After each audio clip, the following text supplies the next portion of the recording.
Dit werk het graag niet aan is jou. Had er aan het staan zullen maar goortjes gebeurt vandaag in uit een tolletje. Oh, well. Show much on the television. Ut of that Jodison. And chin doon in the Galaki. Richard is Judy. Well, but Judy a Galaki for you, eh? Lawrence Dwellin Purple, Carol Smiley, and in the blindness of Hawaii. Oh, well. Cover is smiling, maar op Carol Smiley is smiling, eh? Kachara, and your Ann Whittaker ever smiling. But Carol Smiley is smiling, I guess be Carol Smiley is smiling, eh? Je was meer dan Carol Smiley ach gada. Oh, aye. Uit de goede, globaal met de television. Cathy Van uit de roer. Hey, ach. Kool me in je RT aan je rug. Een heense metal detector, eh? Oh, doe de metal detector. Uit de gevochten in de zin. Sinne waar heen de sultje. Ook een gassen en shears kan draaien. Een heense metal detector. Zo.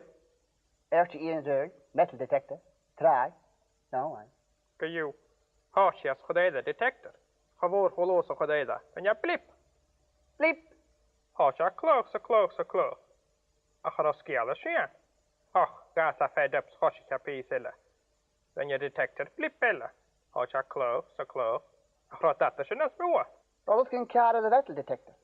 Har du en kara de vettel detective? Wat ik een kara där till igen det hörs. Zie. Zie de kaart. Still toe caps. Hey, listen. Dit de werk het feng shui of zo. Feng shui. Vind ik het. Dream de chevallen als kast met je deur. Feng shui. De grijmde chevalles de gassen de machatores. Ah, smooth en ja, shoot me ha. We gaan nog een plaats. Ganje. Hou kloot de furtje maar goortje. Als ik zie als pertjes naar twee. Ah, zijn je in je zinnen is jij? Met krutsen om hen. Oh, aye. Welke jikkel? Ai, los me je zelf aan jees. Hoe staan ook te maken ze doen,